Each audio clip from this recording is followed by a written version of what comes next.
So, you ready to go grab some za? Yeah.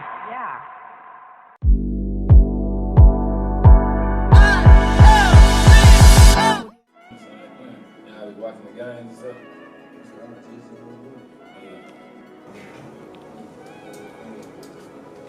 Yeah.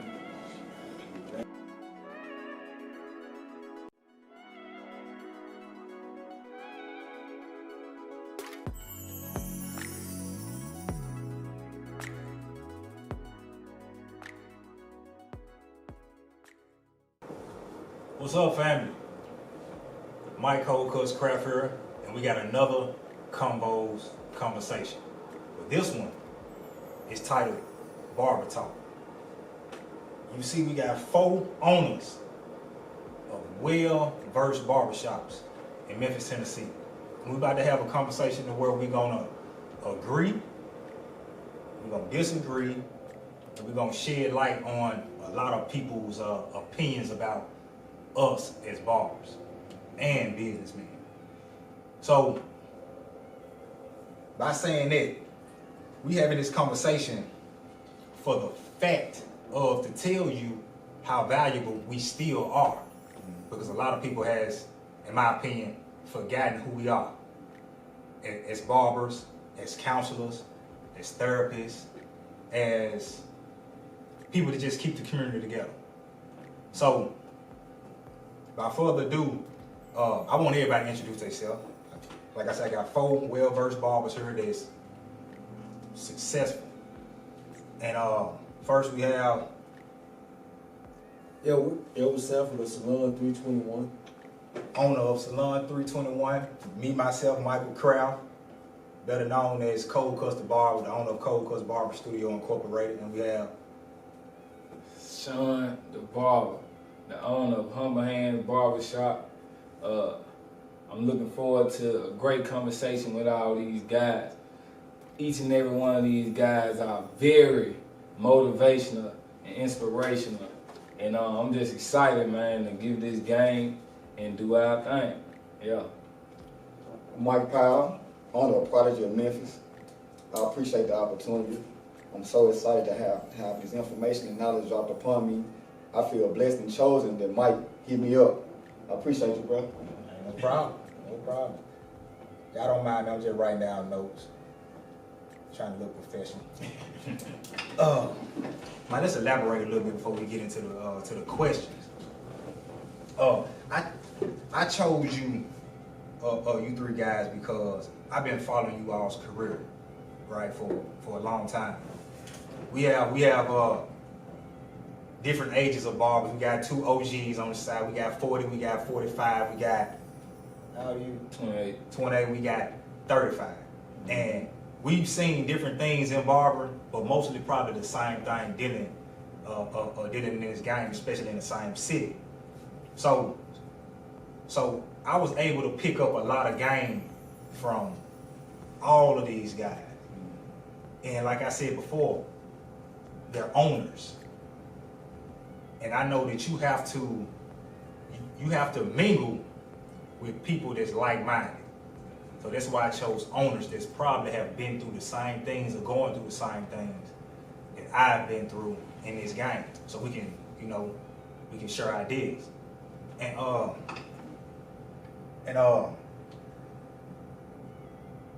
want this conversation to be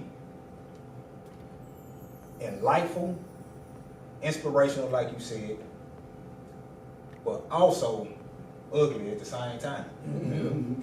I want to be ugly at the same time because everything ain't pretty when we talking to barber. Because like I said, we done deal with a whole lot and deal with a whole lot in this game, and it ain't easy dealing with the people. Mm-hmm. You know what I'm saying? So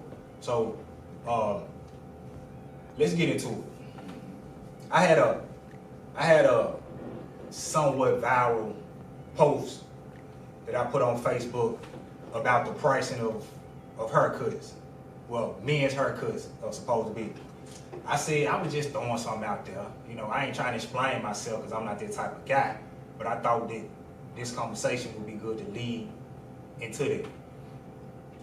That post gained a lot of negative traffic. I'm gonna put that out there. A lot of negative traffic to my page or whatever, and that's what I said. It's gonna get ugly. I mentioned every barber in Memphis that's professional. Keyword professional should be charging $80 to $100 for their service.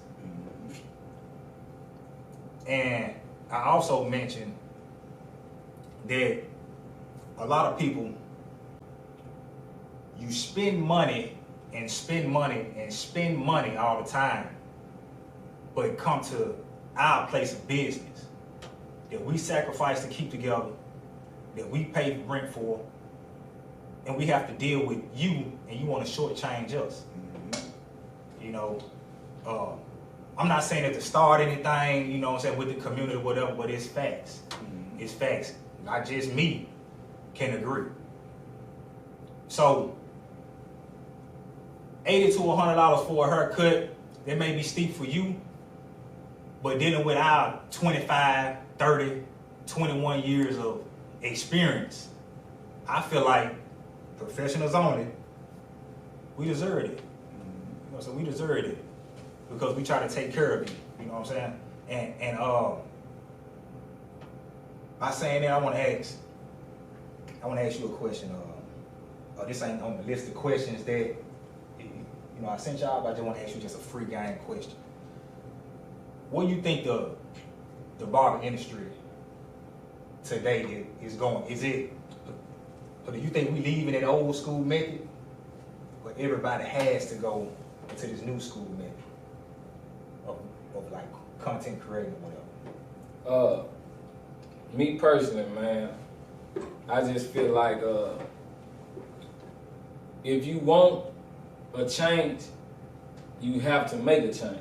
You know, you can't expect something new and you're doing the same thing. So, of course, content creating is important nowadays. I feel like word of mouth most definitely gonna take you above and beyond. But content creating, views, is still a form of word of mouth, and it's taking you further than where you can imagine. You get what I'm saying? So at the end of the day, you know, passing out cards. I remember passing out cards in the rain, you know, and it got me far. But nowadays, that ain't the way as much as it is showing somebody your Instagram and you got 10 to 15,000 followers or more.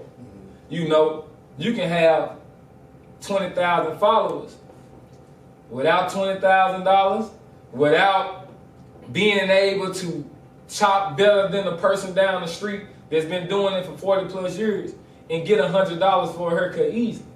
Because you creating an illusion. If you put it out there that I charge $100 in your bio, people gonna come at you as such. I like to use this like this. Like Lil Wayne state that he the greatest rapper alive. Ain't nobody called him that before he called himself that. You see what I'm saying? So I feel like at the end of the day, no matter what, it's about how you train your people and what you stand on, and don't take no for an answer. So that's just how I look at it through it all. If we want something, we got to stand on it, no matter who agree.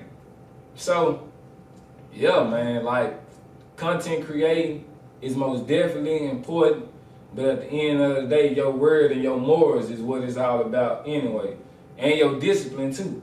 You know, because discipline comes with content creating. Right. We think about it every haircut we do, but we are quick to, because we ain't disciplined, you know. So, but you gotta be worth that 100 too. You don't. If that's what I charge, that's what I charge. Go somewhere else. Yeah. Even if I cut one head out the day for 100, shit, that's probably more than I was gonna make doing 5. You see what I'm saying? For 20. And I'm gone in an hour. You see what I'm saying? So it's about what you standing like on. What you're saying too, I think time too. Like a lot of times we make our ideas on right now, but we don't think about time. Yeah. Like he's saying, like at first we started $5 for a haircut. Yeah. Like we didn't see ourselves charging $80, but Yeah. now with the economy going up, everything going up. Of course, we always was the ones that supposed to be in the head because we was. They said we used to be dentists back in the day. Like I said, we used to do so much because we were the hustlers. Like back in the day, most people didn't get barber license. We started cutting before we had license. So we went through all the stuff to get the credentials, and now we just asking folks to give us our just due. You know what I'm saying? Like respect the barbers. And really this a lot of why we got a chip on our shoulder because you tell us all your problems and do all that, and then we be quiet, act funny, and we already know like, man, this man ain't paying my 80, now he want me to listen to his problems too. You know what I'm saying? Like if we communicate actually what we think, people really are gonna pay us what we want. You know what I'm saying? So this is a great platform because they asking her how we really feel.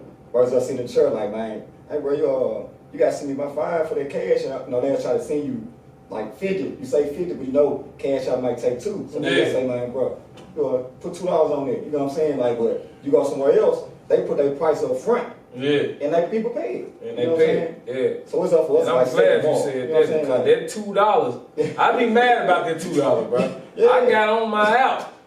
$2, bro. You send me cash out. And niggas send you what they charge, what you said, and you come every week mad at this nigga about $2. For real, cause like it's and then that call you pay like in your head, but really it be us thinking like, it's the principle, bro. Yeah, like you ain't respecting me, bro, and I ain't respecting myself. You see what I'm saying? Yeah, so for me to come in, and I come in on this part of the conversation because I never charge people extra for doing cash out. The reason being because I never had to.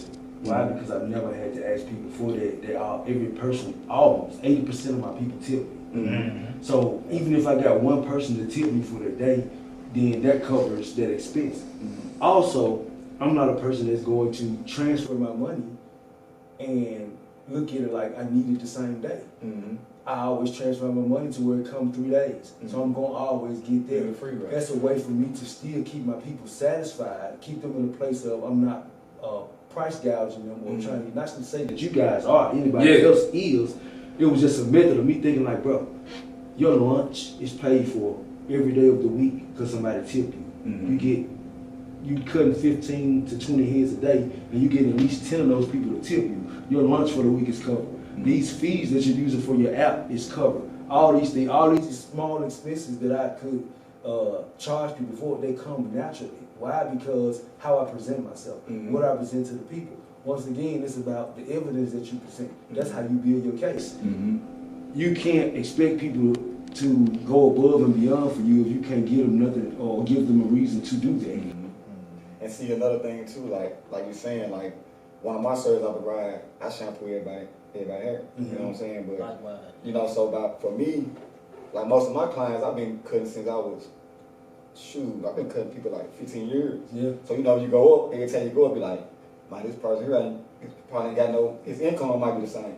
But you always kind of take the accountability when you elevate, but you still got the same people. Then you like, Joe Blow he come in with his 3 sons. You know what I'm saying? Now at first you charge 15, now you want 30 for kids and grown men. But you know, that's a big expense over time. But then now you might lose that person because they can't afford you now. You know what I'm saying? But as us being like we for the community, you taking accountability that person can't afford it like that. You know what I'm saying? So that's the whole dynamics of like you can say you professional, but sometimes your professionalism cut people out, if that makes sense. Yeah, well, it does. If they combat that though, I learned something about cleaning the slate. You know what I'm saying? About losing people. Because I was in a suite, right? Me and Ed was in the same building across the street over there. I was in the suite and I felt like that I was charging not enough. I was $20 to $25, you know what I'm saying? The rent wasn't, real expensive. I was able to pay rent in 2 days. And that's how I pick where I'm gonna be. If I can't pay it in a week or 2 or 3 days, so I'm gonna go somewhere else. But I noticed something about cleaning the slate. When you go up on your prices, you're gonna eliminate a customer versus a client. a client gonna stay. Mm-hmm. You feel what I'm saying? So when I went up to, now they gonna hate this. When I went up to $50, you know what I'm saying? I went up to $50. All the hood ratchetness, all the complaining, the one you gotta argue with, Mm-hmm. you know what I'm saying? All the lates and no call, no show, Mm-hmm. it's gone. It was gone. And I started developing more entrepreneurs, Mm-hmm. Managers, you know, people that's doing good, professionals, what did I call it? So I learned that cleaning the slate helps you build a new slate. Absolutely. You know what I'm saying? So, but my problem has always been, and this is a question, you know, I'm gonna ask y'all too. My problem always been is trying to hoard things, Mm-hmm. hoard people. Mm-hmm. You know what I'm saying? Let me think about the people instead of building a business the right way. Mm-hmm. You know what I'm I saying? guess. And I had I remember this guy Timothy that owned the State Farm office. He told me, man, you set yourself on fire, they gonna come see you burn. Mm-hmm. If you build something, the people that's for that, they coming for that. All you gotta do is build it. Mm-hmm. You feel what I'm saying? All you gotta do is build it. So when I figured that out, they gave me more confidence to work on my business and say, you know what, my prices gotta change.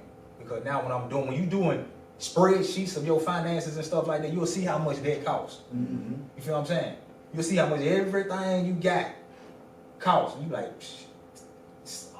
I'm losing somewhere. I'm losing somewhere, so I got to, you know what I'm saying, go up on something, or I need to sell something, or I need to take some away, then upcharge something else. You feel what I'm saying? So with these haircuts, bro, in my case, I don't know about y'all case, I'm going through like barber school all over again. Mm-hmm. You feel what I'm saying? Man, you was just talking about that, you know what I'm saying, earlier today. And it's good. I'm going through barber You school. You gotta always reinvent yourself. Yeah. That's what I'm learning how to do. Mm-hmm. I'm seeing that it's okay to rebrand, reinvent yourself, be brand new. That shit keep you young in the game. They keep you hungry. You know what I'm saying, like that. So I feel like changing. You expecting change so you can get a change. You get what I'm saying? And I didn't get a chance to really talk on the content thing, as far as that, you know, to what you're absolutely right. Like when you got content and things like that, yes, you catering to a different, you catering to the eye. Me personally, I've always been the person that I like to get personal with people. I was always taught that if people hear you and people get to see you, they get to see what type of person you are. It's easy to stand behind a camera and paint a picture of what something is, but once I got you in my presence, it's a whole different story because I'm going to present you something that you cannot deny, something that you cannot refuse. You're going to get the true and the genuine. So that's why I like to go. I used to go out and meet and greet my people and things like that. Yes, I can post a haircut, but you know what it does when I post a haircut? Me? Now, some of y'all get the same thing, I'm pretty sure. You post a haircut, somebody's gonna be on you got some opens today. Mm-hmm. And I don't like that because if you wanted me, if you know how I work and you wanted me, you know how to get in touch with me. Mm-hmm. Don't wait till I post a haircut and want to get on board. And I'm not posting for that. I'm So, posting to show people that I still have it, not to build a clientele. I'm not trying to build clientele at this point in my life. You know why? Because I have people that build clientele for me. I don't even have to talk about it. How long you been doing it, bro? I've been doing this now for 33 years. 33 years, to be exact, since I was 12. And I've learned so many things. And I've been doing this for so many years. I just I've feel learned like so much stuff. I feel like I most definitely understand what you're saying, but then again, I feel like that's where our pride kick in at. Because of course we thinking, bro, I've been doing this. Where you been? But then you don't know how that person life changed, how they barber situation changed, and then how seeing is believing. It affect people. You get what I'm saying? Because sometimes you got to remind people, because people forget. So if you post a haircut, I ain't thought about you. But when you post it, I'm like, this nigga is the best in the city. And so I take that advantage or put my pride to the side to use this as an opportunity to finally get a haircut by you, and then I get shot down. You see what I'm saying? And it's not. It's all in how. It's It's all in how you think about it as a client or customer to whether or not you feel like you shot down. You have to consider me as well because knowing that I'm. You have to go out your way. You got to know that this is a guy that's established. I can't just get in like that. I was taught to be less available to be more valuable. If a person can get to you as much as they want to, what does that do for your value? That does nothing. And like I said, one of the 48 laws of power. Yeah. Which you just said, it's one of the 48 laws of power. Yeah. and I like how you respond to that because even with me saying what I said wasn't to be just available. Yeah. Like I see somebody text me and say you can come right now. Yeah. So I like how you cleared that up. You know, but then again it feel like as a customer I'm chasing you. You see what I'm saying? But at the end of the day, people don't want to wait. We in that generation where it's microwavable. They're not for You get me. what I'm saying? I They're get not for me. that. I get that. So it's just so debatable and so dependent on the situation as if like, okay, I see you post a haircut Wednesday. I got something to do Saturday. So I need to get in now. You get what I'm saying? And cool. You ain't available, so I go somewhere else and get stuck and forget about you again because you're not consistent on Instagram. But that can make me look like I'm not consistent because I'm not using you as, I'm not thinking about you as a priority or a mandatory. You get what I'm saying? But then you post a month later and I hit you up again in the same thing. So it's like it can be so many. You got a booking it's site, so or many you got ways. You got a booking I site. have a booking site. So, I was just about to say that. There's a remedy for everything. For sure. It's a remedy for everything. So if you on my page and you on Instagram, I have a secretary. She doesn't have a voice. However, she has a system. I have a secretary. Yeah. So if you go on there, Man, and you go in there. I'm so look.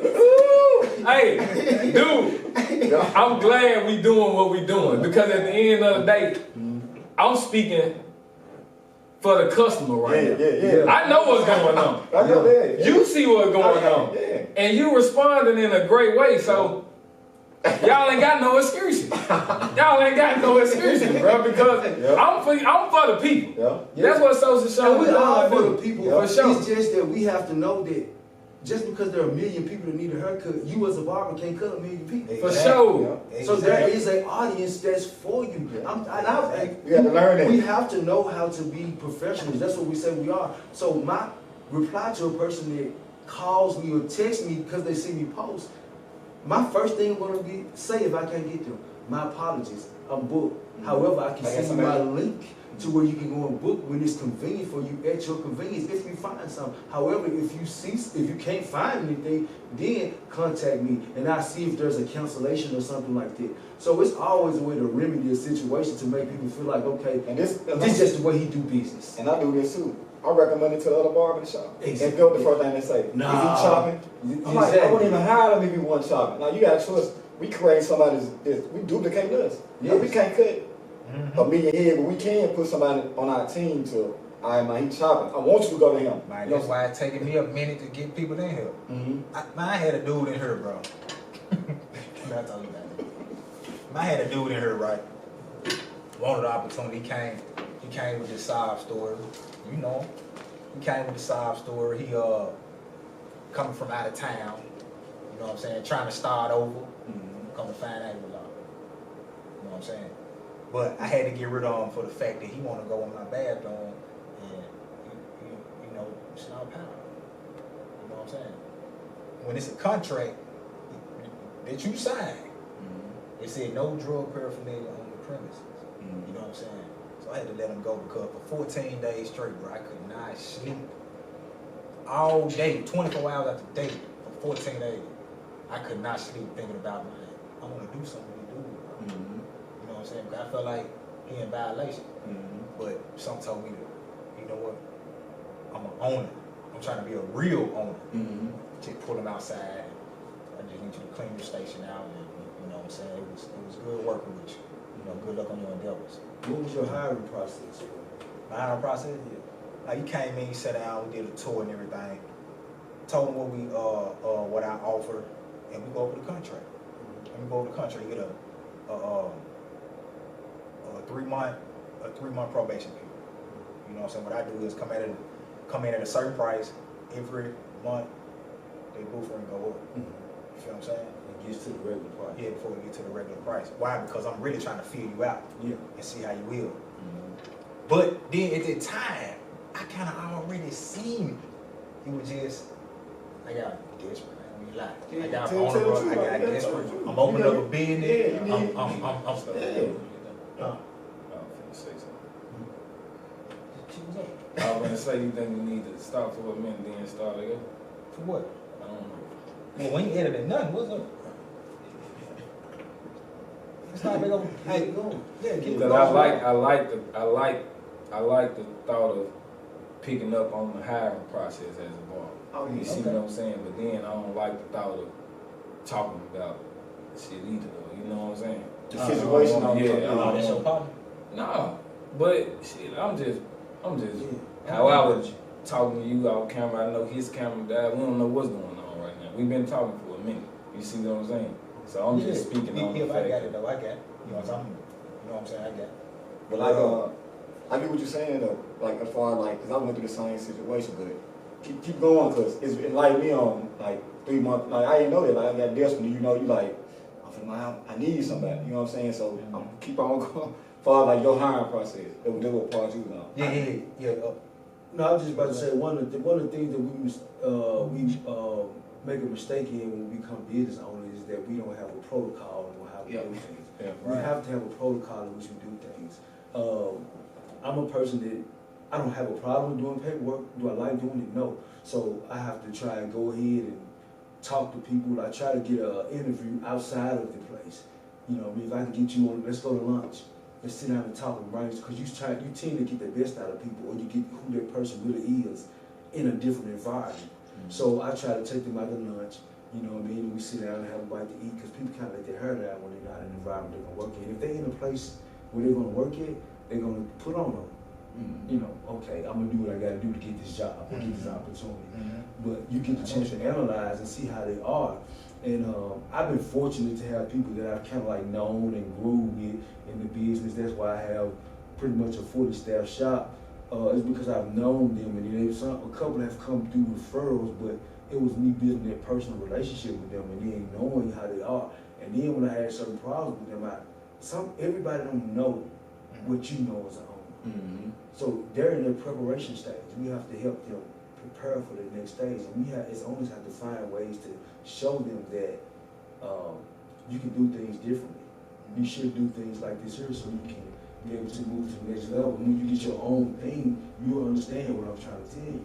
So I had to be tactful with how I say things. When I saw stuff that wasn't pleasing to how I wanted to do business, I would rationalize my thoughts, walk around the shop at night, ponder, be mad about it, but then pray about it. Okay, how do I approach this? How do I approach this? That way, an opportunity is not an opportunity if you're not given the instruction in different ways. We can present them with a contract and things. A lot of people don't even like contracts. They just sign them to get in the door. But if you tell them different ways on how this can work, like, I ain't never been a person that really wanted to work in the shop with people who were still there for years and years. I always wanted to have a revolving door, because if I got a revolving door of people who understand that business is business, I want you to be able to have your own shop. I want you to go in and walk in your own light. Learn from what we have going on to build your own. Not everybody's equipped like that. So, you know, we just have to give people that grace. It's a grace thing that we have to give people, because not everybody knows. You know what I was trying to do? Give people grace. I know that some people, their intentions are not my intentions. But next question for the panel is a question that the community I know want to hear. Other barbers that's going to be watching this video want to hear. Or do you feel like some of today's barbers are treating this industry as a hustle or a business? That's a good question right there. It all depends on the person. and where they come from, because I've been a hustler all my life, and hustle doesn't mean, when people hear hustle, they think illegal.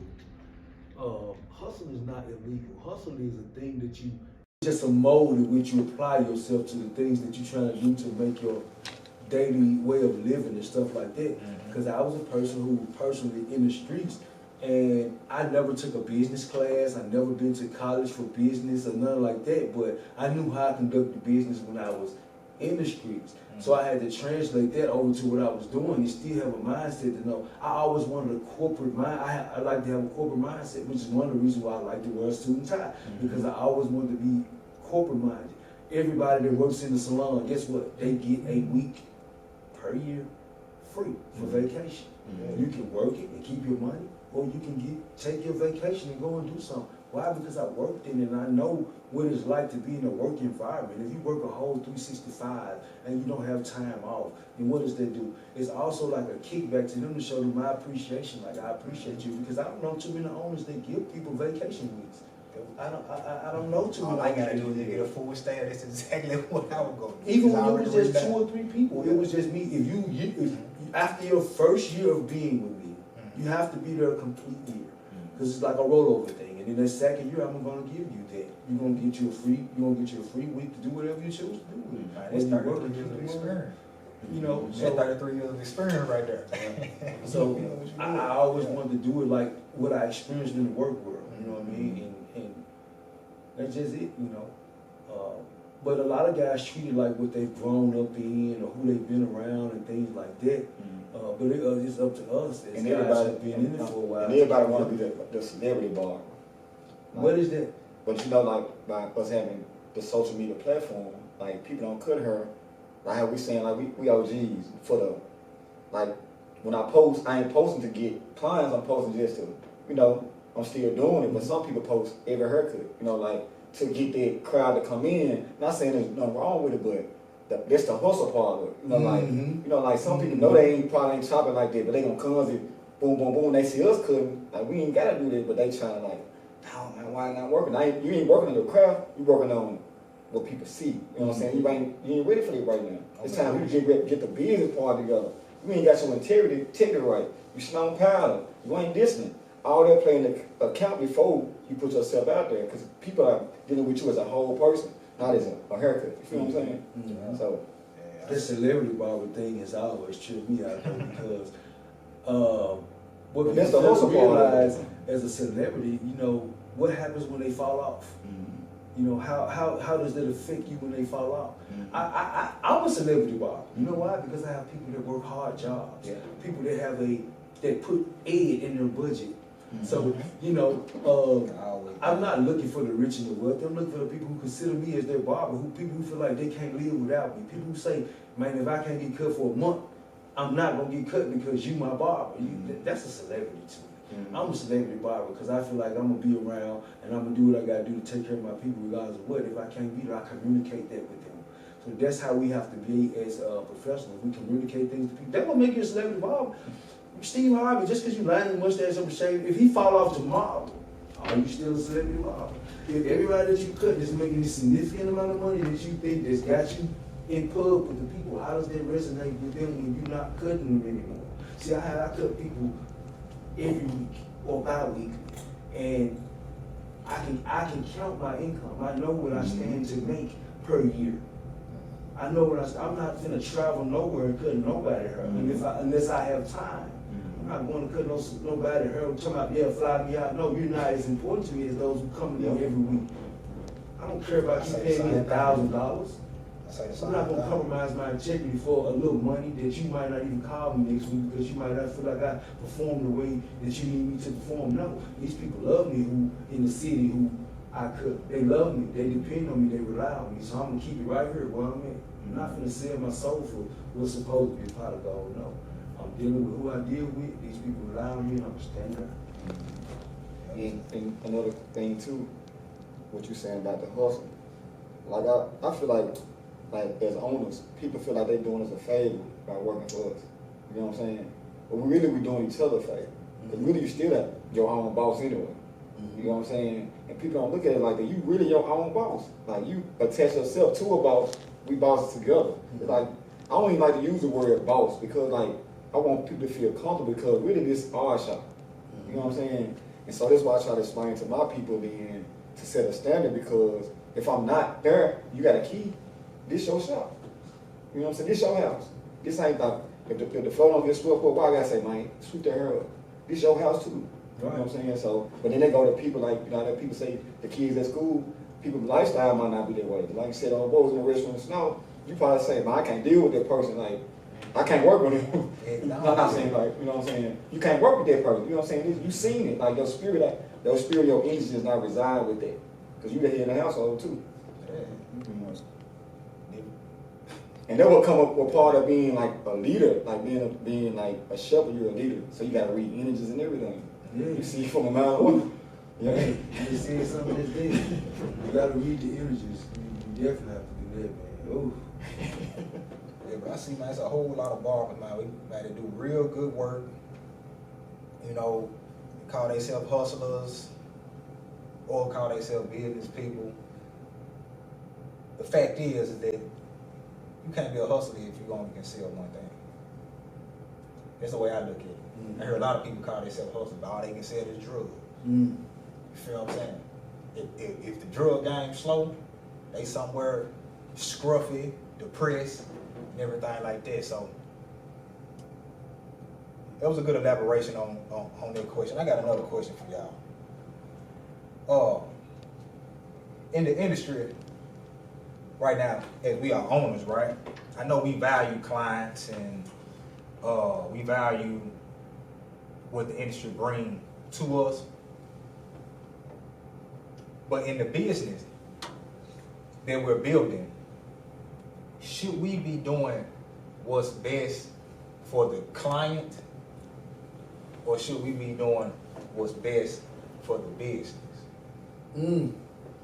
Sean, explain that for me if you got any type of So, Bob, come on. I feel like yeah.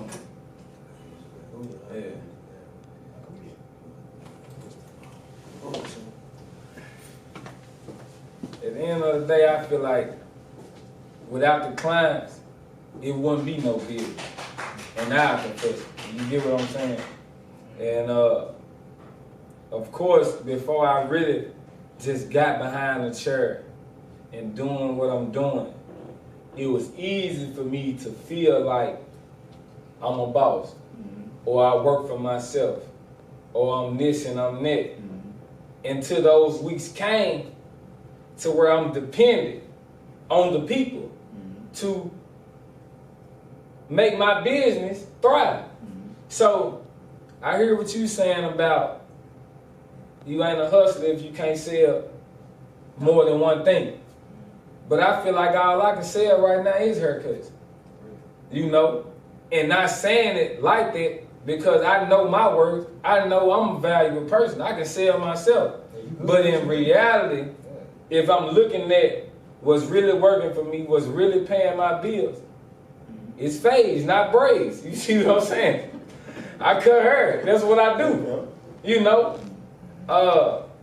So I feel like at the end of the day, man, you have to be considerate of it all. You know, especially like with the situation that I'm in right now. I can do what I want to do as a barber.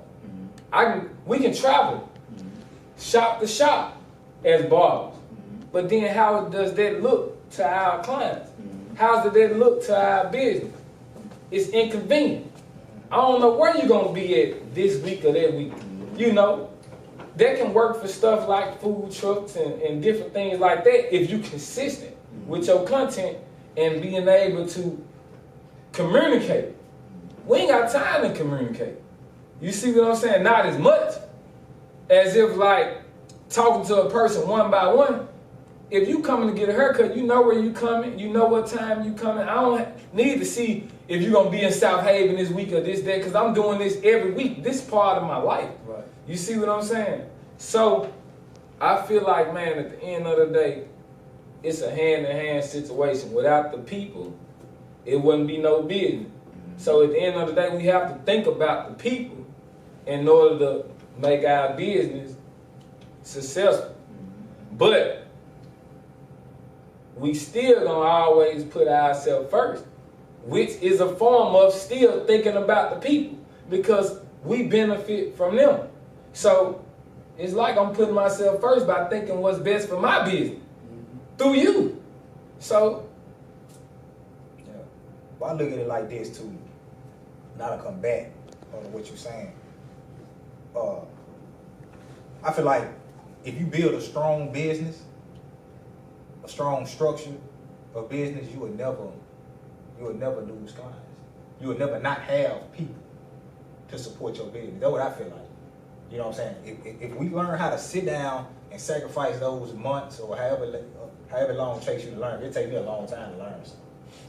And so at Barber, it take us a long time to learn something. I don't know about y'all. It take a lot of us a long time to learn something. The 409 chemistry, they said they named it 409 because they failed 409 times before they came up with the formula. Yeah. So people don't want to admit to us not knowing. The foolish thing is saying that you know everything, knowing you don't know. To the camera. Almost everything I done failed at. Just letting you know now. Well, You know what I'm saying? They were making me stronger right now. I got thick skin. You feel what I'm saying? I learned that if you don't fail, you don't learn. Yeah. What he said. Exactly. More so a lesson. Mm-hmm. It's more so a lesson. Yeah. That's But why the doctor called it practice. Come on, man. But they hold us to a so standard. We came here so we chop so good. We perfect. We got them looking perfect, so they hold us to a different standard. yeah. But the thing is about that, their They respect should miss that level. line on one time. Yeah, but the think about that, though. doctor left that examination knife in their skin and they stitched it back up. Practice. But I feel Like I like said, we just want our respect. That's all we want. We just want our respect. yeah, see, now the thing is, you gotta understand something about that respect factor you just mentioned. I noticed in the industry, the respect level is kind of lower when they can reach out and touch you. Mm-hmm. Oh yeah. If they ain't gotta go through somebody to talk to you or see you or whatever, they ain't gotta set up with a appointment or something like that, and they can reach out and touch. I can call you and complain and all that like that.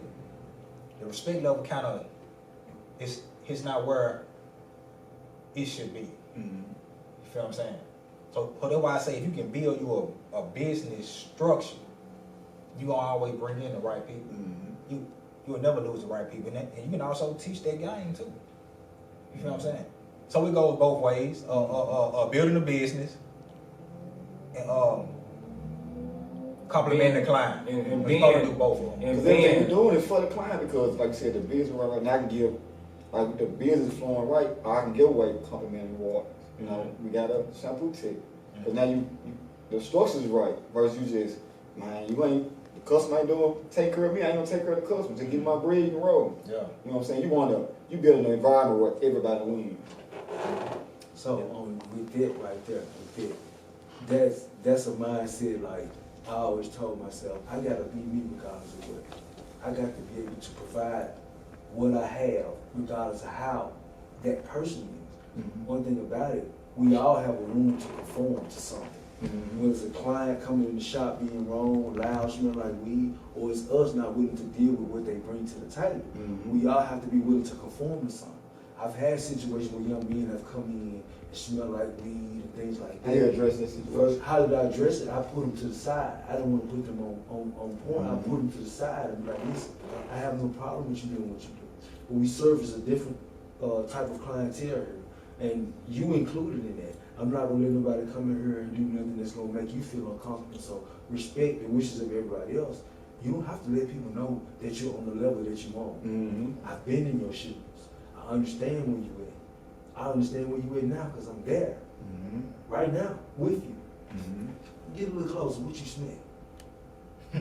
Oh, okay. Get a little closer, what you smell? So it's sometimes, that's why nowadays, we gotta understand we're dealing with a different audience when it comes to younger barbers, to where we dealing with younger people that like the ticks and things like that. You have to meet people where they at. You can't always drag them into your world. You have to meet them where they at. And that's what I learned, to meet people where they at. And you get another response. I'm glad you said that because, like I said, that's still like a form of education too. Though. Yeah. You know, you have to be knowledgeable about people. Mm-hmm. And all that reside in realizing consistency. You know, so you have to be very observant. You know, you can't be judgmental, but you have to be observant. And if you see a certain pattern, you have to understand that it's a certain way that you do things. Because it's not what you do, it's how you do it. So, you know, I was just talking to my old principal today. And of course he was speaking on me about how I used to be back in the day. But at the end of the day, as a student in high school, realizing or feeling like I'm a man, because like you said, you were cutting her at 12, I'm cutting her at 12. And you 12 in high school cutting her, making your own money, paying for your own things, doing what you have to do. No matter who this man is that's older than you, it's still a certain level of respect that you desire. Right. No matter how old you is or how this person view you. So it ain't always about disrespect. It's about respect. You see what I'm saying? So dealing with clients and different things of that nature, it's about respect at the end of the day. And if you communicate something effectively with a person over and over again, then it's on you on what you're going to do from there. You know, do I keep wanting you to come around or this need to stop? So whether that stop your money as business owner with dealing with a client, that's just a choice and a decision that you have to make and be comfortable with. And it's a good feeling at the end of the day if you comfortable with yourself. You see what I'm saying? Have you ever had to let a client go? One time. And it was me going up on my prices and me acknowledging that in person. And then you thinking I'm playing, you know, which is cool. And I'm looking at it from the standpoint of, bro, I know I've addressed you in private. I know I did and acknowledge this the best way I can. I know it's on my app, you know. And then, you know, say for instance, you got other people involved in your shop and then y'all talking about it out loud. Then I can't let you come back in here if you do that publicly, even though I know we did this privately. So it's just about things like that. Okay. Like if we talk about something amongst each other, cool. But then if it happened privately, or I feel like you embarrassing me, or I feel like you disrespecting me, then now you know I'm not wrong. Well, I feel like I'm not wrong because I feel disrespected. And who am I to say that you don't feel disrespected by me going up on my prices? Because we went to barber school together, or you started here with me, this and that. But it's like all you can do is communicate with a person, you know. And once you know you've done your best through communicating, and you just got to deal with whatever comes with it. And that's just what it is. A great mind think alike. Yeah. Because it got something to do with my next question. Yeah. Next question. This question number 3 right here, right? This question number 3. Man, look, man, we talking. I'm just throwing the questions in there. You know what I'm saying? You ain't on the 3 if what I read was you sent me. Yeah, because I'm mixing it in with the conversation. Yeah, because I'm hearing what y'all saying, and I'm taking pieces of what y'all saying and going to the question. I'm like, okay, they're saying something about, you know what I'm saying?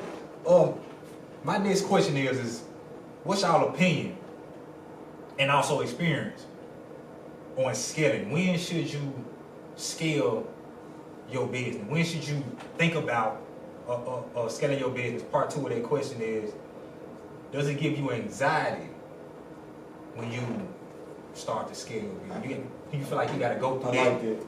You know what I'm saying? When should you? When you say scale, what do you mean? Scale it up or scale it down? You know what I'm talking about. That's a good, but that's a good thing though. You know, because of course in the beginning I'm actually going through that right now. Because you know, like for me being an owner, you know, want to set a tone of a shop. Like, I didn't come in I know how it is to be professional, but you know, in the shop, you want to be a family environment where people can open up, people can chill. Exactly. So now, it's like the chill part got greater than the professional part. And as a leader, you got to break that habit. So you the one that got to change. You know, you the one got to change how you presenting that. So now I got to like, nah, we ain't take a shot right now. If you take a shot, you go in the back and do it. At first, you know, you come in, you know, the liquor store right up the way. Don't come in with that bottle, chilling. But now it's like, okay, I'm seeing this get out of hand. You know what I'm saying? Yeah. But you know, like from us being, you know, from the suites. You know, the suites we had the bar. Now we're on a platform or we a storefront now.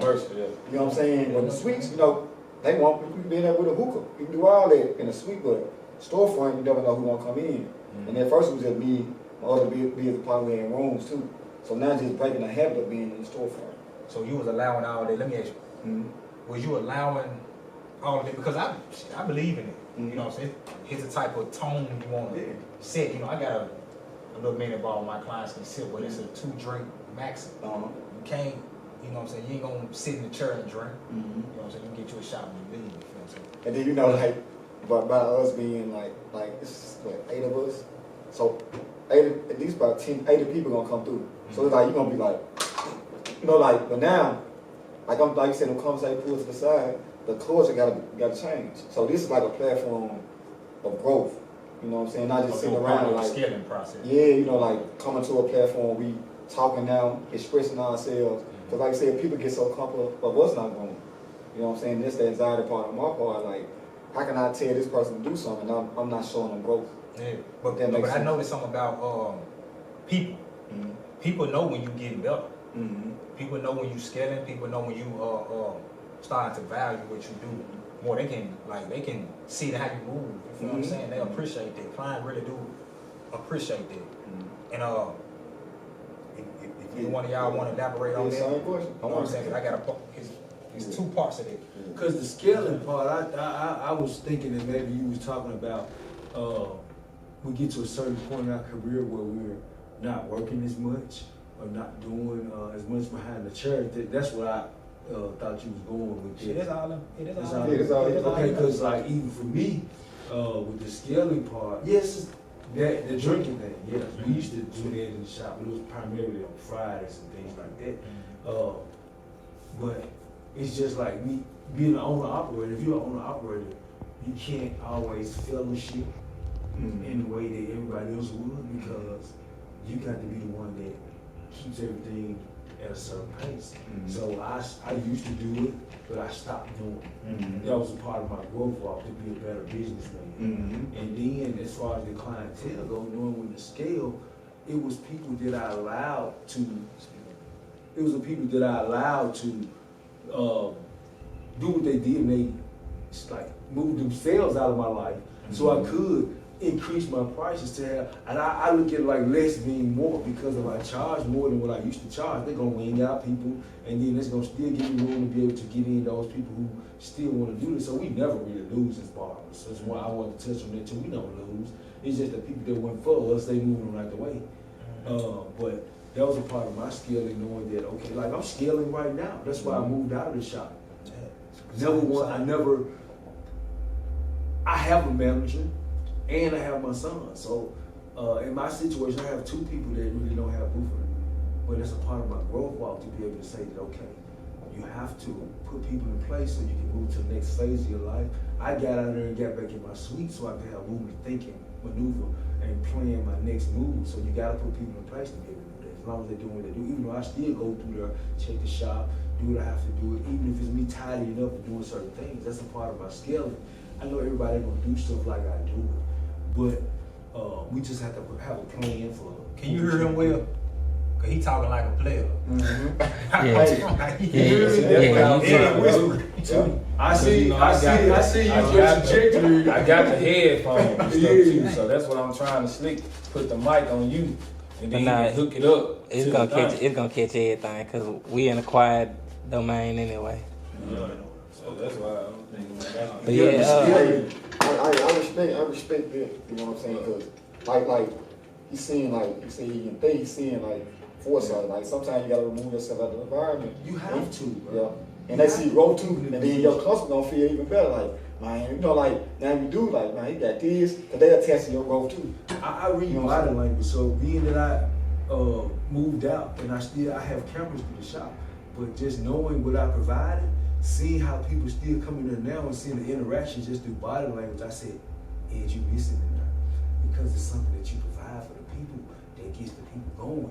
And I even asked, one by one, I'm like, so how things since I've been gone? You can tell that you miss, you can tell that people are always asking what you with and stuff like that, because if you have an aura about yourself, people gonna miss that. Make everybody feel welcome when they come in, shaking everybody's hand, having a conversation with the kids and things like that. You have to do those things, and you do that, not trying to be nobody else, but you hoping that what people see, it rubs off on them.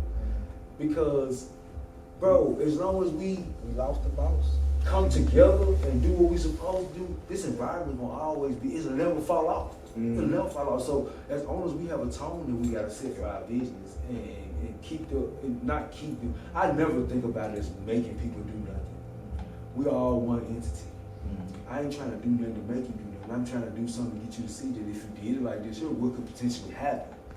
So it's a strategic method that I use to try to be like, look, hey, if we on the same accord, we'll never have a drop off. Nothing, whether it's clientele, this, that, and the third, we'll never have a drop off. Because of what you present. Well, let me ask you this. You said you're scaling right now, right? And did you have anxiety doing it? Did you have like those doubts of what might happen? And, you know what I'm saying? You're not planning out. You're gonna have that. You're gonna have that because you're walking into a whole new path. You're gonna have it. It's just like the road that's unseen. You're gonna always wonder what's ahead. So it's like, man, you're gonna have them moments, but then you got to go ahead and move it in the way, because if you sit there and keep on wondering about what's gonna happen, how you gonna know what's gonna happen? At least even if it's not what you expect to happen, you have to know, okay, I got to make that adjustment so I can see what it betters you. It better me. It better me, because I was always thinking like, man, ain't nobody gonna do this shop like I do it. But guess what, Ed? How will you know if you don't give nobody no opportunity? Pressure make diamond, right? That's it. Yeah. So I got to put people in place. If I want to open the next shop, I don't put people in place and then see what I got to do to make the next shop better. Know what type of people I'm dealing with, so I know what type of people I want to deal with. Every environment ain't for everybody. Hey, that was cold. That was cold right there. Yeah. We got 15 more minutes. Well, we've already been going for about 40, 45, almost 50 minutes. If y'all want to keep going, make this an hour, we can. Hour and 10. Y'all cool with hour and 10? I'm cool. I'm enjoying it. Yeah. Well, like I said, man, I done figured out a lot of stuff. But then I was telling him in December, man, I was sick all month. I caught COVID twice.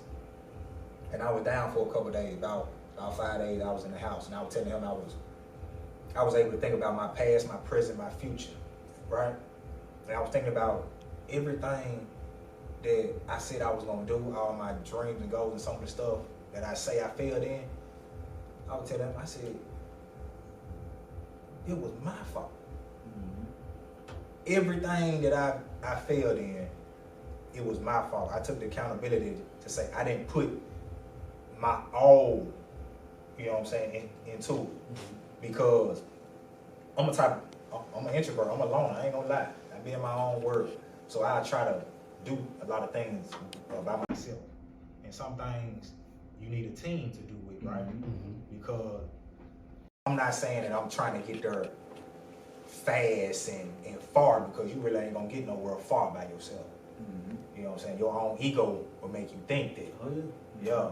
And I feel like that's why I probably, failed at a lot of things, trying to do it by myself.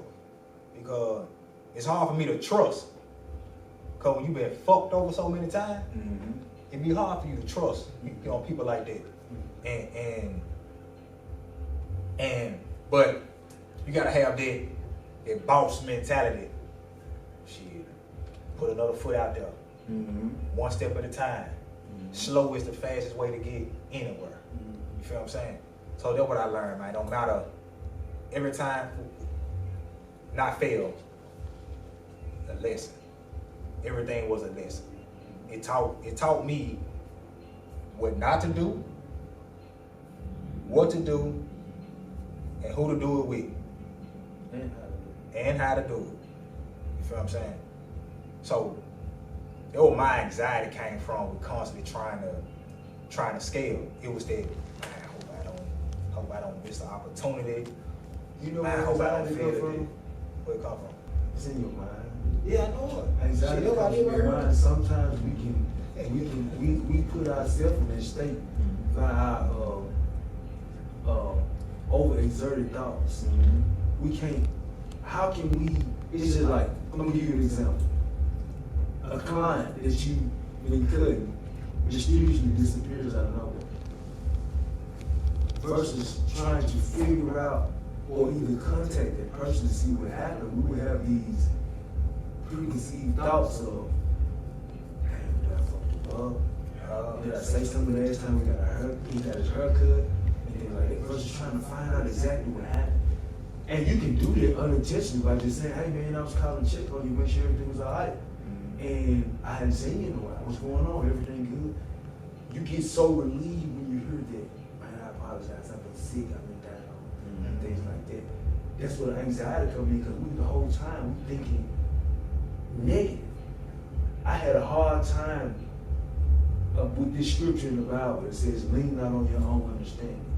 Why? Because the average mindset thinks negative.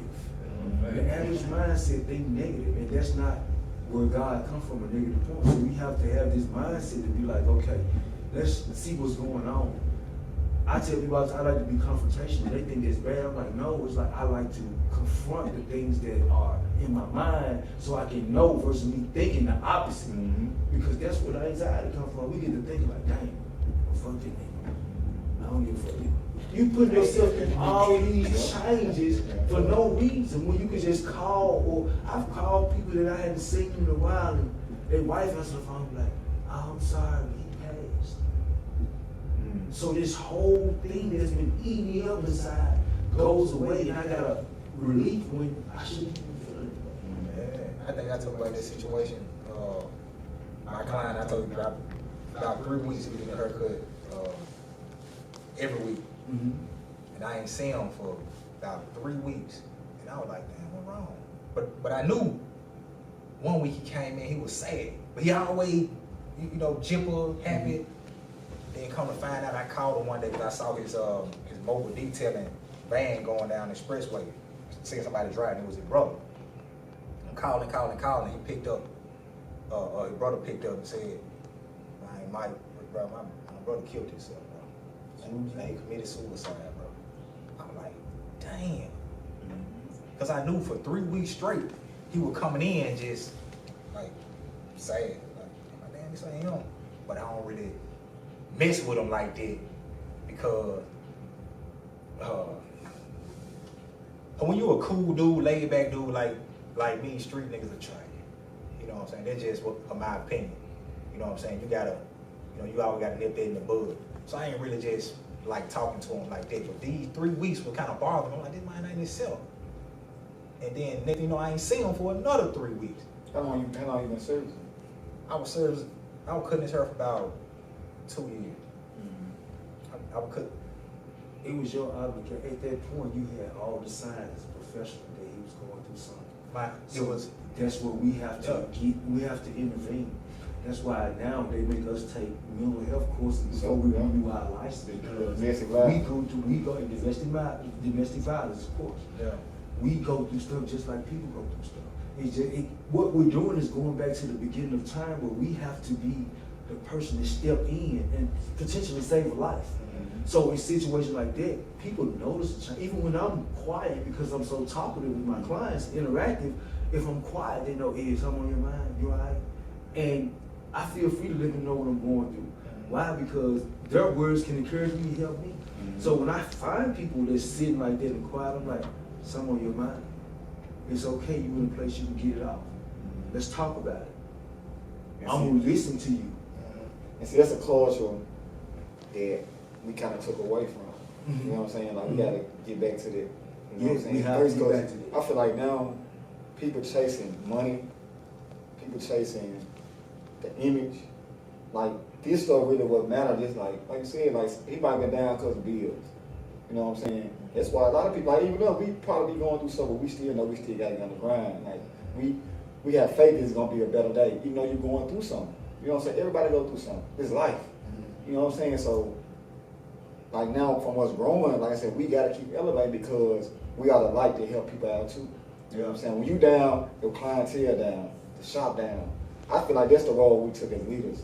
You know what I'm saying? That's why I look at it. Yeah. Like I was in the ministry, but I feel like I can do more behind the church than I can do in the church. Your behind your church is your pulpit. Yeah. That is your pulpit. That is your ministry.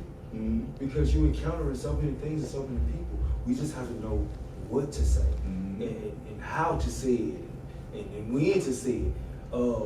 I was always taught, all kind of I like to be in my books. I even still like go back and re-educate myself on certain things so I can make sure I'm on course. I still have my workbooks and everything in school, but it's just to be to where I make sure I'm still on the right page with people in the business. We have to be mindful of how we respond to what people say. Sometimes people are not talking to hear a response; they're just talking to get it off their chest. And the best thing to say sometimes is, it'll be all right, it'll work itself out, versus offering advice or offering your opinion, because everybody don't want to hear your opinion, they just want to get something off their chest. You probably be just that person that heard them like nobody else would, or nobody else want to listen to them. So with certain people, I don't even respond with an opinion or a statement. I respond like, bro, it's gonna be all right. Stay positive, move forward, everything gonna be fine. And they come back, they upbeat, they find ways to handle it other than what they was thinking.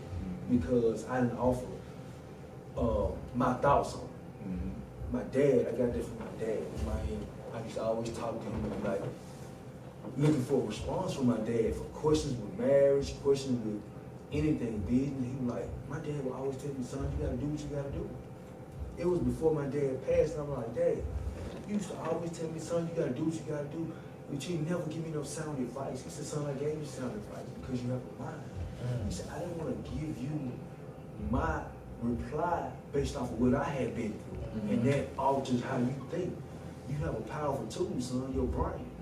Use it to alter and navigate your way through life. You know what's right, you know what's wrong. Navigate your way through life. And I'm like, man, you know what, man, I couldn't even have it. I couldn't have asked for it no better, but I see why he gave me room to be able to use my brain. Damn, so you saying that though, and that made me look what my father doing different now. Damn. But to go back to my guy, for 3 weeks, someone was telling me to say something to him. Someone was eating at me like, Spirit. It's just ask him what's wrong. You know what I'm saying? But I'm like, nah, I don't mess with him like that. You know what I'm saying? He mess with him enough to get his money to cut it out. Nah, they wasn't gonna let me not. Them niggas wasn't gonna let you not cut their hair. But when his brother told me that he killed himself, bro, I dropped the phone, bro. I was like, damn, I should have said something to him. See, you And I'm currently thinking about that, huh? You felt the guilt for not even saying nothing. But you can't let it eat you up. It's a lesson. Nah, I ain't eating it up. It's just, But you still gotta take heed to your value. Like you gotta use it to fuel you for your That's why you worth the $80 you're talking about. yeah, man. Yeah. That's why everybody, we all, with that comes these extra things. Because if we cut 20 people here today, bro, just imagine if everybody got a story, if everybody got a problem. Man, we got our own problems. We gotta go home to our wife and our kids. You know how that works on us. We gotta leave that at the doorstep. Yeah. Real. So that's why you worth the money that you're charging. Damn, who thinks otherwise? Yeah. Because I have to endure so much in one day. I have to carry the weight of the world on my shoulders as a barber. Yeah. I told a client that last week, I said, man, y'all tell me y'all stories, bro. And I go home and really be trying to figure out how to help y'all. You know what I'm saying? You know, it ain't my profession to be a therapist or a counselor and all that, but when y'all tell me stuff, I be like, damn, what can I do? What can I say? You know what I'm saying? Because your client, Danny, become your family. Yes. People you've been cutting 15 More than years. your blood. And I was gonna say this too. That's when the pricing and stuff come into play, because now you get entwined with the personal part. Like, you know, I lost my job. I still I need you to next week. You know what I'm saying? But you know, it's up to you to make them judgments on how you gonna deal with it. but sometimes they can overflow into the professional part of. Yeah, some folks be lying too. Yeah, you know what I'm saying? Because like, You know what I'm saying? I often ask you this, like by you being so friendly, do people overstep those boundaries? I don't have people that overstep those boundaries because Also, this is a question for all of us. Like, Yeah, you know what I'm saying? yeah. For you Me being so personally, I cool, don't have like people that- people attention, like you said, like people attention to see like, let me see if I can get them. You know what I'm saying? Especially like us being in. I knew them my whole life. You know, what they call men is the finesse city. I Like, done finesse city. cut one of my clients hair for free for a whole year. Mhm. For a whole year. Mhm. Because he was without a job. And I did it because that was the God of me and the heart of me. He's a guy who come 2 times a week. Never paid on Tuesday, but he always paid on Thursday when he got paid. So I'm like, this guy's, whether he misses appointment on Tuesday, he's still gonna give me that haircut price. So I'm like, he has sown into me. Mhm. So I'm gonna sow into him until he found a job. And when he got his job, even when he got his taxes, I'm like, well, you just pay it whenever you get it, however you get it, double up here and there, whatever the case may be. So he came and gave me a lump sum. It was like I got a tax check. Mhm. And see, like that's like a way too. I kind of got lost in like the business and the person side, like faith. You know what I'm saying? Sowing those seeds, like sometimes you can't do that to everybody. No, You know what I'm saying? You It's know who You know what I'm saying? Like, but like when you like now I'm learning it now. Like, but then once I starting to firm on how I'm gonna move now, that's when other doors start opening. Like this was a door that opened. But I saw your L's in event. Yeah. And you had saw me, I was like, man, I'm just gonna go, you know, cause you gotta tap in. And then when I went in, you like, I said, man, you like, you wanna do if I do this podcast or whatever, you gonna do? I said, yeah. You know what I'm saying? But I was thinking like, man, I gotta start being around my brother, you know what I'm saying? Like-minded people. Yeah, like-minded people. I can't be like at the house chilling and then expecting for me to go. So I need to go and get out of here. But not just get out here to go to no club or bar. I gotta start being around us, you know what I'm saying? So we can go back to the drawing board, like, okay, cause we need that encouragement from each other, believe it or not. So, What you think about that, Sean? I want to ask you a random question. What you think about keeping your clients in the shop only? You know what I'm saying? Not hanging out with them and stuff like that. Invite them to this and that. Is that something that you feel like that'll take value away from you, befriending clients, or should you keep it just strictly clients, or is it just, this to their family? How you feel about that? I feel like you are what you attract, you know. Long as you're not forcing nothing, long as you're not expecting nothing. Say for instance, just feeling like you invite somebody to this and looking for them. And it's like, it throw your whole vibe out because you expected something. Versus, and you know the whole time, this ain't even what that person on. You know, so at the end of the day, I feel like I said, you are what you attract. Some people you don't even gotta ask. They already know, you know, because they like what you got going on. They feel their energy. They telling you what they got going on, and it relates to what you got going on. So y'all invite each other to things. So at the end of the day, the way that I want to answer that question is, you always got to support people. And that's all this saying. Even though they your clients, they supporting you by coming to you. So I feel like that's how I lock in and separate me from a lot of people. Because I ain't the best barber in the world. You know? I ain't gonna do your haircut good every time. But if you invite me to your son's basketball game, Sean gonna be there. I do it all the time. You see what I'm saying? All the time. So, you know, if you got a birthday party, Sean gonna pull up. Oh, yeah. You know? Sean wasn't on time. Sean ain't have a gift. Man, they don't care about You see what I'm As saying? long as you there.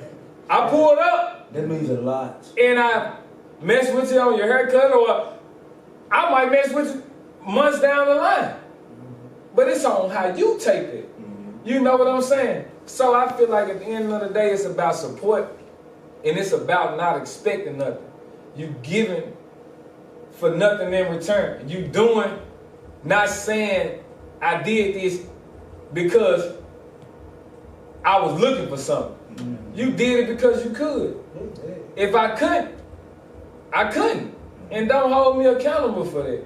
You see what I'm saying? So at the end of the day, man, I feel like it's a very valuable tool in our game or in our profession that we lack in when it comes down to supporting our clients like they support us.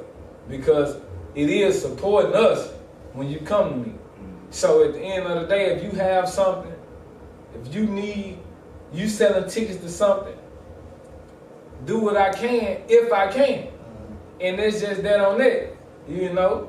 And yeah, so it's most definitely important if it's effortlessly, you know? I've been to funerals. I've just started cutting clients. I've been to a couple of my guys' mom funeral, bought wreaths, all that stuff. It wasn't about how many times they got their hair paid. Bills. It was my way of saying that I'm with you. I hear you. I see you. I know what you're going through. And we have to be there. We have to be there, bro. We are pillars of the community at the end of the day. We are pillars of the community. So what we stand on, read my phone. we can get a lot of people to stand on if more of if more people if more barbers in our profession understand that it goes beyond the service. It goes beyond. It's more personal. You said something earlier that most of our clients are more family than our own blood. But I got brothers that I get up out my shirt, and I promise you, I tell them, I dap them up, I hug them, I let them know I love them. Why? Because you never know what they getting on. They never probably got partners and cousins that ain't even tell them they love them. So I'm dapping them up, I love them. I'm sending them posts to let them know I love them. And I got clients that don't even come to me no more. We text each other every Monday. Roger, once you know, have a good week. I love you. If you need me, I'm here for you. Praying for you and your family. Just that extended, communication with them, bro, it made me feel good. Yeah. You know, that's what a legacy is. It's what you leave behind, right? And with no motive, it's just pure and genuine. That's what a legacy is right there for me. I'm gonna keep on doing what I'm doing. I'm gonna keep on being what I'm being. It ain't about no money, it ain't about no regular people. And the people. Another thing too. One time, The shop be sometimes the shop be the highlight for a week. Like, Yes! it's just, come on. I look forward to this. yeah, like, I had people say, bro, you saved my life. I'm like, bro, they get in and talk, some people come in just to talk, like, maybe. Come and sit up here and don't even get no help. Some people don't even go to the club, they probably like, man, this my outing for the week. Yes. You know what I'm saying? For So, real. you gotta recognize all that. Man, when I get people say, you saved my life, I be like, bro, I just cut your hair. Nah, bro, I done had people get up out my chair and be like, I'm finna get some pussy tonight. I was just gonna say that. You wouldn't get no pussy in the one. I'm like, really? So even more, that shows you our value when people say, I'm finna get some pussy. So this haircut made you presentable to where you're recognizable, but you don't want to acknowledge me when I say I want to get a raise. You want to raise on your job? Yes. You want to raise on your job? Like, really? It's crazy You said I saying did that, though. You saying it's crazy saying it because at one time we were the community, bro. Yeah. You go to the barbershop to get away from the world at one time. I don't know if we still do that. I wish we would because the barbershop did. But we set a tone, now. Like, we gotta keep it going because it's really motivation and needed. You know what I'm saying? So it's needed, bro. I feel like me personally, most definitely, it's still hope. But at the end of the day, haircuts and things became so personal now, appointment based. So it's not just at will no more.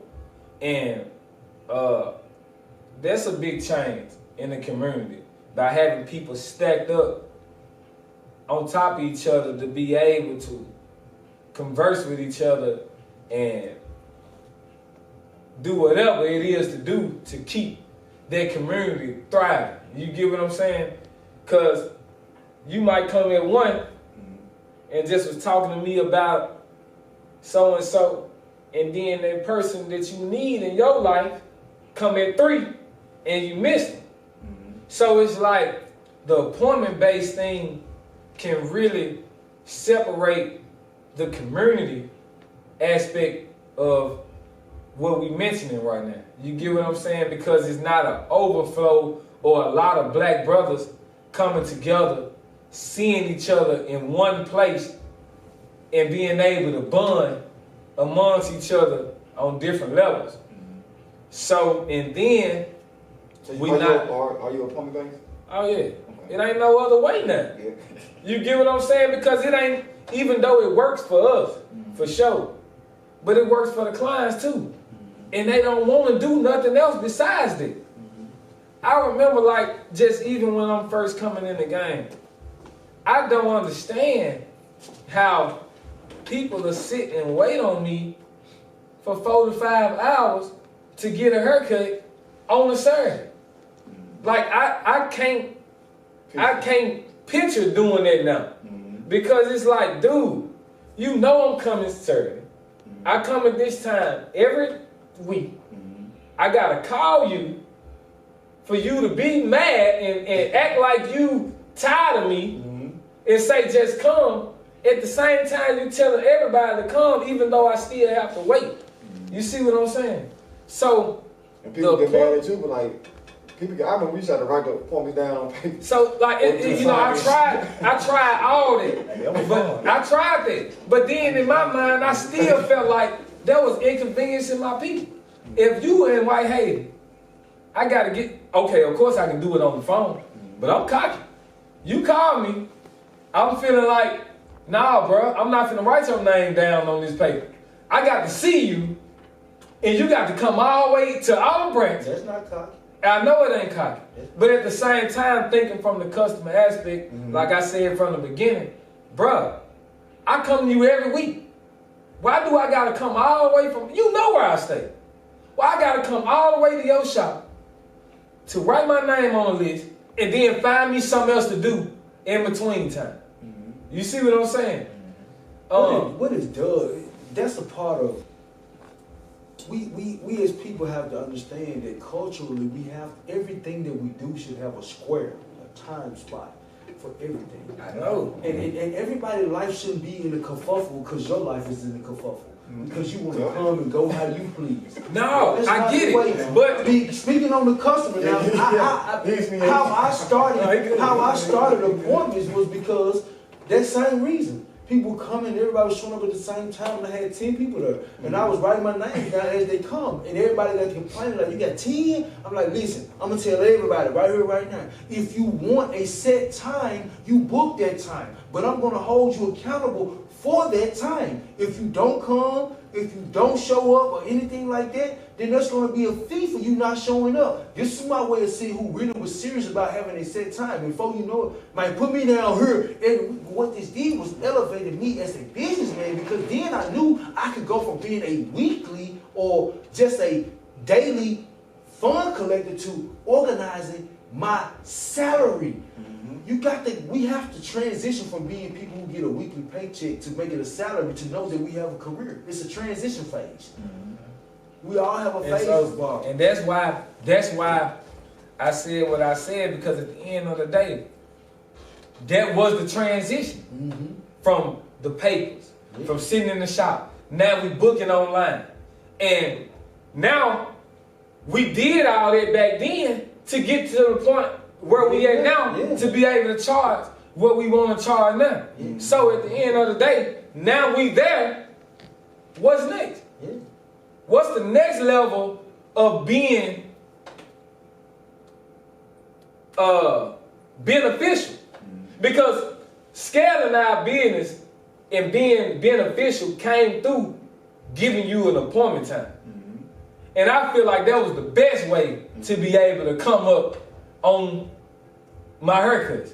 Business is a You see what I'm saying? Organization. Do Walmart hold the doors for anybody? They slide, don't they? My point exactly. My thing is, Come and you go when you please. when there are hours, there are hours. It's called structure. If you don't have structure, not having structure leads to chaos and all this confusion. So regardless of how the client feels, it's our due diligence to make them, not make them, but show them that this is how this has to happen to soothe you and to soothe me. Let's find the time that works best for you. Yes, we want everybody to come in there and get that environment where everybody's in there. COVID makes that hard now. Mm-hmm. All the things that are put in the atmosphere, it's hard to do that when we got a overcombustion of people in the shop. We don't know. We got people. Tell me if I'm wrong. We have people that be sick as a dog and still come in there and try to get their hair cut. Not being mindful of nobody else that could be in there, or even you. You get sick, you missing pay. They're not gonna pay for your week. Hold on. So you saying this is what best for the business, right? Yes. Cool. Yes. Question too. We have to be strategic in how we do things because I don't want to get sick. You don't want to pay the 50 that I'm charging. So I'd be like, okay, if you come in here sick and I get sick, are you going to pay me this $2,000 that I make a week? Are you going to pay me this $2,000 that I make a week? We have to paint a picture. Then they get to see. One person shouldn't affect the flow of your business. That's why appointments are so essential. Because we don't know what people got going on. And then we the plug too.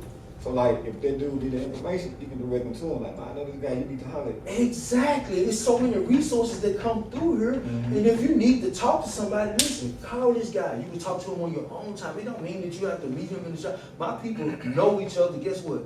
You come in at 1, you go at 1:45. When you coming in, if you come in 10 minutes or 15 minutes early, you get to see that person that you see every week. And we can have those little conversations that we have. And he getting out the chair, and you getting in the chair. And it's the same revolving door.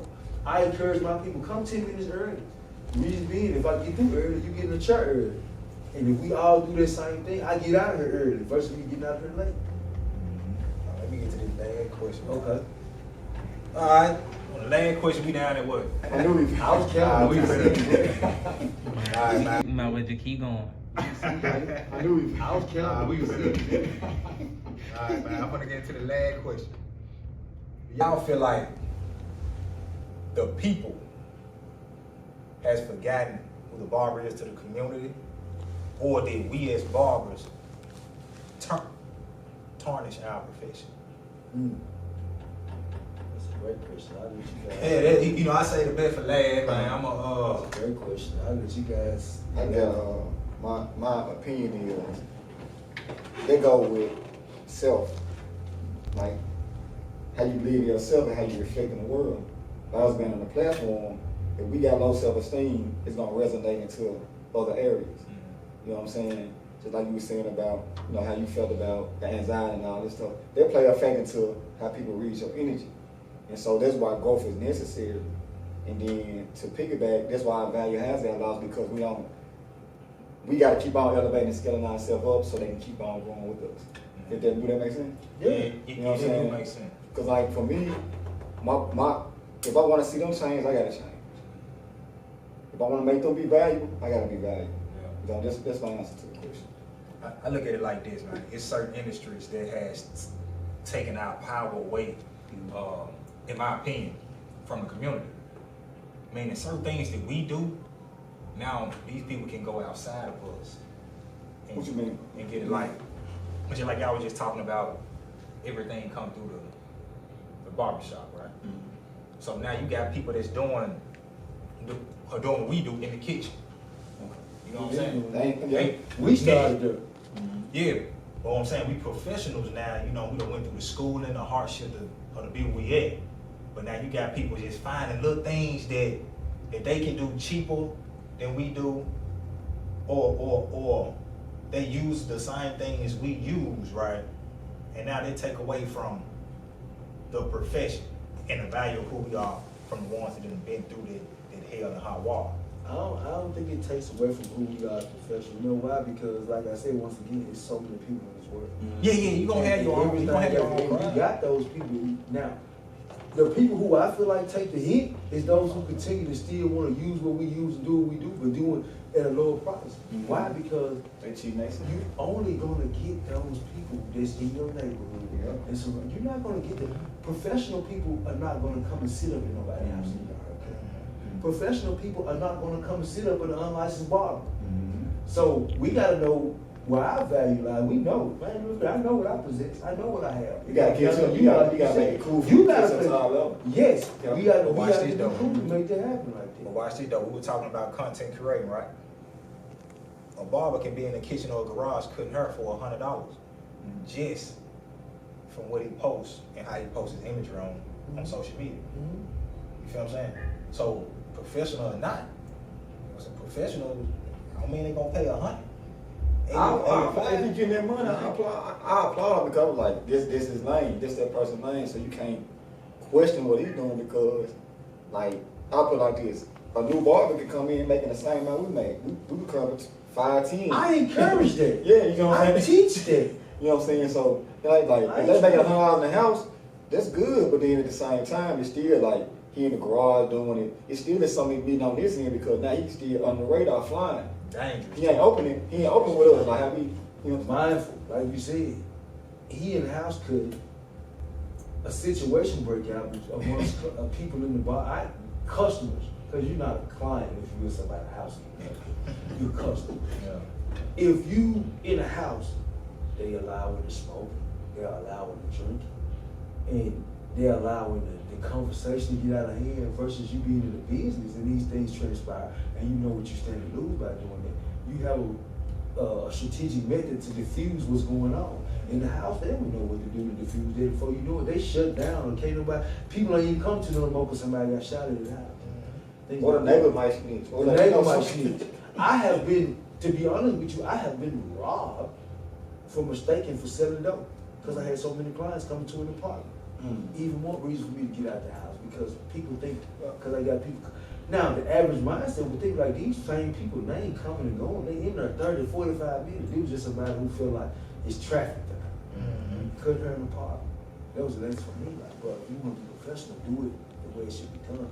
Get your license, get your business, and then you alter how you do your business.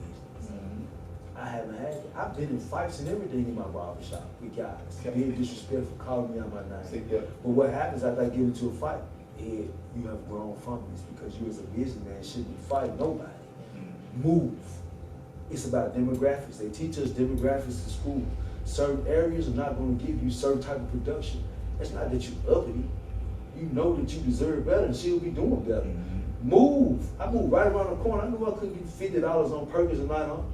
But I moved right to Cliffbrook in American Way, which was a prominent area, Mall of Memphis and radio station and all that there right here. It was a prominent area years ago. But I moved there and there's no problem with it. I removed myself from not trying to be like downplay the Section 8 and all that. No, but I knew what I was coming. You got somebody coming in and complaining about 25, how you think they're gonna feel about 50?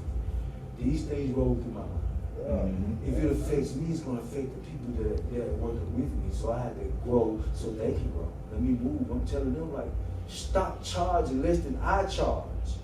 Don't charge less than I charge.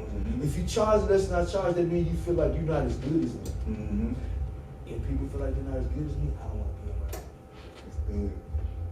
I don't want to be around them. Say it loud, man. If people feel like they're not as good as me, I don't want to be around them.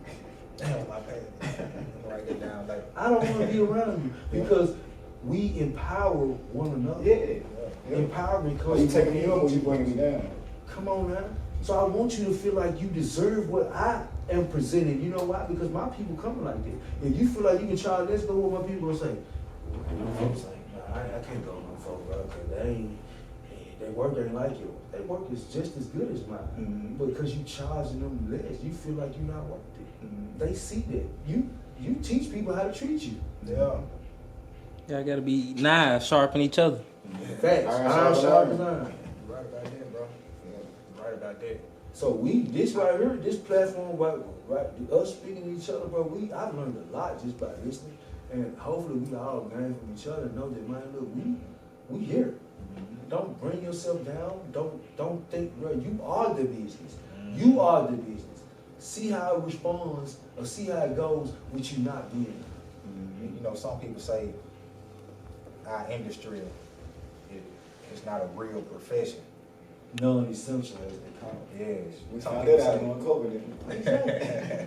That when our prices went up. My advice to each one is even in those situations, we have to know that even when how they consider us, we have to have an exit plan. You know that.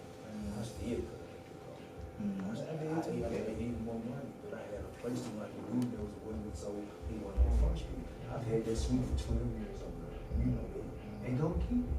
Why is they shut a shop down? I always ask them to go. That's my preparation for the next phase. We have to always have a way to still do what we do, because you know what?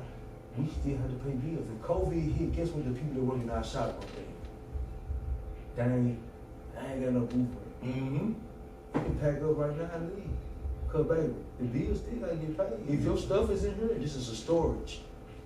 If you feel like you shouldn't pay booth for it, let's get this understood now. You need to pack up your things and leave. And I can't promise you that this booth gonna be available when you come back. We working from 5 p.m. to 10.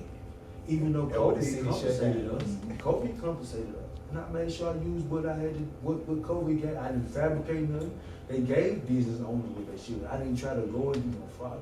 But we have to know, man, do that. They paid for the months that I was down, what they gave me, paid for my bills and all that. To be able to say, I'm not gonna charge my people. I wouldn't do them like that. It's not their fault COVID exists, it's not mine. But the state knew that. So that's they knew that, the government knew that. That's why they compensated business owners to be able to still be able to move. We have to know and be knowledgeable of those things that we get compensated for.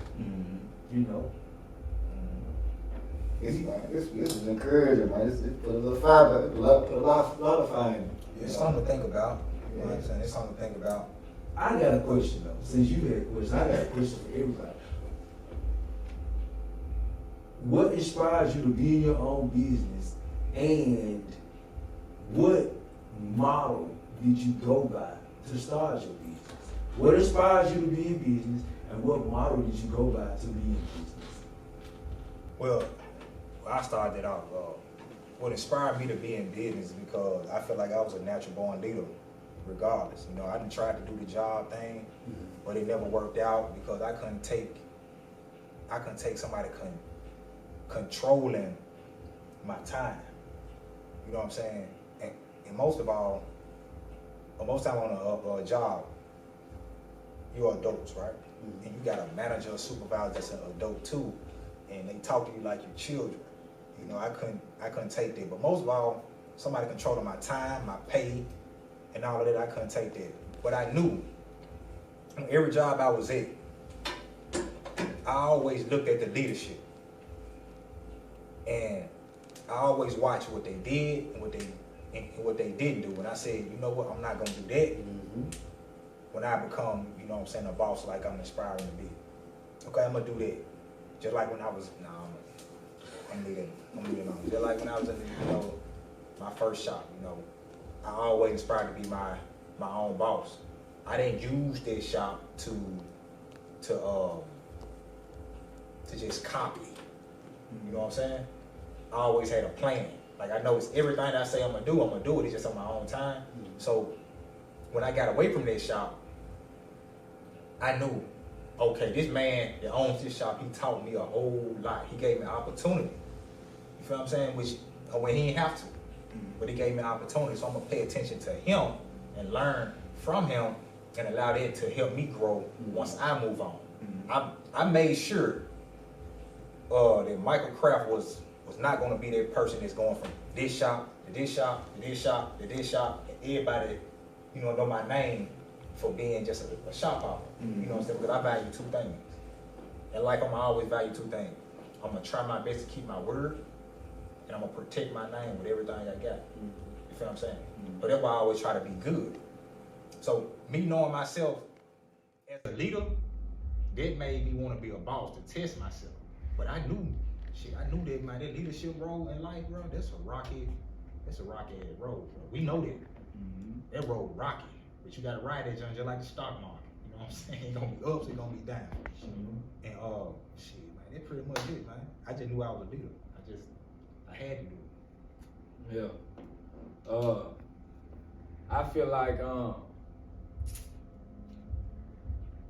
with me pushing the brand that I'm pushing, which is TTP, and trusting the process, it make me realize that everything happens for a reason, good and bad. So at the end of the day, I focus on what's in front of me. You know, I thrive off opportunities. I'm thankful and grateful for opportunities. And I feel like that's what led me to be in position to be able to have my own shop and do the things that I do throughout life, and using the people that surround me to make what I have better. You know, I had a beautiful shop, you know, and money couldn't do that. You know, me being who I am, me having the people around me. When I was cutting her at home, my partner put a light up for me in my basement. You see what I'm saying? And this same person painted my whole shop. You see what I'm saying? So you never know what direction and path you're gonna go down. You see what I'm saying? But you stick with it. And in the end, you're gonna win. So I feel like that's what led me to being a business owner. And I'm thankful for it, man. I'm thankful for it. I'm grateful for it. And I appreciate the process. I'm enjoying the process. And I'm trusting it. And I'm thankful, you know. And yeah, that's all it is, man. You know, I'm just thankful for it all, bro. And I went to my shop that I went to before I got my own. I respected being there. I paid attention when I was there. I realized how when you ain't got nobody in there, this on you. You know what I'm saying? I know how I felt being a booth runner, so I'm thinking about my booth runners and what I wanted when I was a booth runner. You see what I'm saying? So, man, it's just treating people how you want to be treated at the end of the day, and not looking at them lower than you, or you looking at you higher than them. Respect at the end of the day. The same formula. But what inspired me was, you said what inspired you? Yeah. What inspired me was, like, when you work for somebody else and you see their shortcomings, not to say it's not bad, but you have a cap on the ideas that you can push in somebody else's environment. You know, and it feel like, especially when you got ideas and stuff and you want to create a mark and inspire people in your city, it's like you got to challenge yourself to go beyond just being in one position. And the model I went by is like just seeing the modern stuff that's going on, and then still having the old school flavor, knowing like the position you're in the world and knowing the time ain't on your side. So some stuff you gotta do and certain sacrifice you gotta make to inspire other people behind you. That's what I went out for. I was inspired by just wanting to be an entrepreneur in whatever it was I did. I love entrepreneurship. Like you said, it gives you the room to not have to deal with the rules and regulations where people don't really appreciate you and try to treat you how you want to be treated. I wanted to set the tone for what I had, but I always knew that I had to get some type of structure. So I started working jobs to learn rules and know how to follow rules in order to be able to make rules and stuff like that. But that's what inspired me to go ahead and get my own, because then, you know, when you learn rules and regulations, you know how to set the tone and have rules for yourself. My motto was always, whatever I create in business, be able to handle it myself, and everything extra will be a bonus. Meaning that make sure that my clientele is just what it needs to be, so I can be able to afford it if nobody else worked in the shop with me. So my clientele at the time I started my first business took care of my home and my business without it being an entity in it. Everything else was a plus. I just had a big old room to work in with nobody there. But then when I started getting people in, I'm like, okay. So I was always like, do what you can to be able to handle what you can, and everything else is a plus. That will help grow me and know that my personal is not my business. Because you get a lot of people that use the business. I've been in this situation that use the business funds and all these things and fund their personal life. When you come into the shop, you got lights off, you got, you know, you can't go in the shop because they got the padlock on there because they didn't pay the bills. So you see certain things and you learn from that and know that this is where I separate myself and know that, okay, I got to do better than what the next person did. to make sure that I'm running business and doing stuff in compliance to what's going on. And that's what helped me to this day. Like everything, any shop that I open, if they talk about the overhead, I'm doing my budget, I have to be able to manage that on my own before I put somebody in there. Because if I can on my own, everybody else is a plus. What I said in the beginning. So I said, like, yeah. Shit, I'm looking at it. If I can pay it in 2 days or a week. Yeah. A week is the stretch. You know what I'm saying? But you asked about the model. The model, right? I'm gonna say, shit, look around. My model in life is actually I'm trying to fix. Fix things. I want people to feel welcome. I ain't got nothing else to say. Home away from home. Yep. I want you just to feel welcome. And I'm always working on me and what I do to make you feel welcome.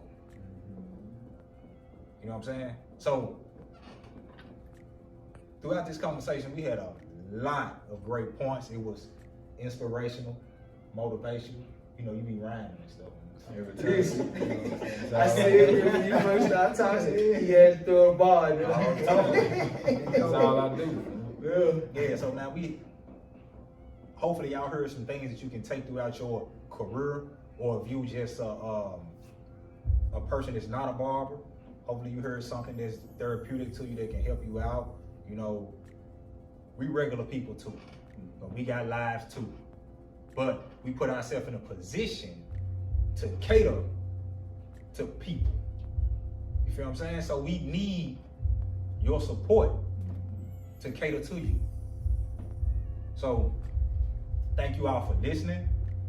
We want you to like this, share this, comment, maybe on YouTube. We want you to subscribe too. And follow all of us.